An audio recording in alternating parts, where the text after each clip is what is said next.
না না না দাঁড়াও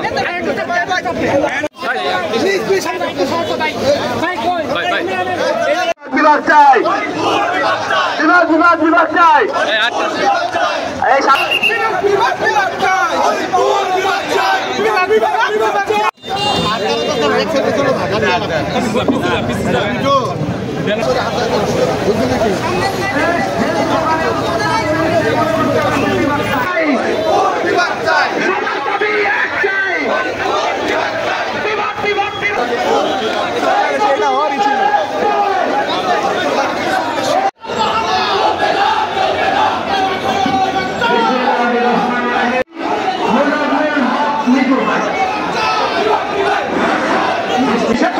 জিন্দাবাদ।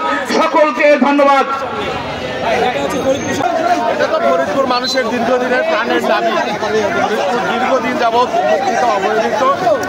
আমরা বৃহত্তর একটা রাজনৈতিক জেলা হিসেবে, ব্রিটিশ ভারতের জেলা হিসেবে ফরিদপুর অনেক আগেই বিভাগের দাবিদার। আওয়ামী লীগ সরকার এগুলো নিয়ে মানুষের সাথে প্রতারণা করেছে বারবার, সেই জন্য মানুষ এখন রাজপথে নামতে পারছে না।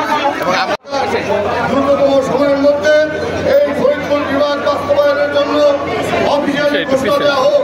এবং শুধু তাই নয়, আমরা এই ফরিদপুরের অবহেলিত মানুষ দীর্ঘদিন ধরে অবহেলিত আছি। আমরা চাই, আমরা দাবি জানাতে চাই যে এই যে দৌলতদিয়া পাটুরিয়া যে সেতু, দ্বিতীয় পদ্মা সেতু বাস্তবায়নের জন্য আমরা দাবি করছি।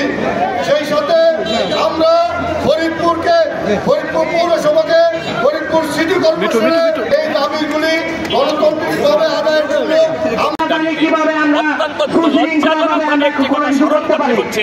বাংলাদেশের সাবেক একজন প্রধানমন্ত্রী বিভাগ ঘোষণা হয়েছে, টেলিভিশনে দেখাচ্ছে, মোবাইলে দেখাচ্ছে, এইরকম প্রতারণাও ফরিদপুরবাসীর সাথে করেছে। উনি ফরিদপুরকে বিভাগ করা হয়েছে, ফরিদপুরকে সিটি কর্পোরেশন করা হয়েছে, উনি মিষ্টি খাওয়া খাওয়াই করছে ডিসিএসপির সাথে। অর্থাৎ বাংলাদেশের ফরিদপুরের মানুষ না, বাংলাদেশের প্রশাসনের সাথেও তিনি প্রতারণা করেছেন। প্রতারণা করতে করতে ফরিদপুরকে একেবারে দেওয়ালের সাথে পিঠ লাগিয়ে দিয়েছে। ফরিদপুর ডেভেলপমেন্ট ওয়ার্ক বিগত সরকার করে নাই। আজকে আমরা এই ইউনূস সরকারের কাছে আমরা দাবি রাখবো, আপনি একটি নিরপেক্ষ।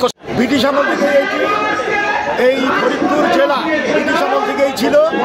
আমাদের সাথে শরীয়তপুর, মাদারীপুর, গোপালগঞ্জ সবাই ছিল।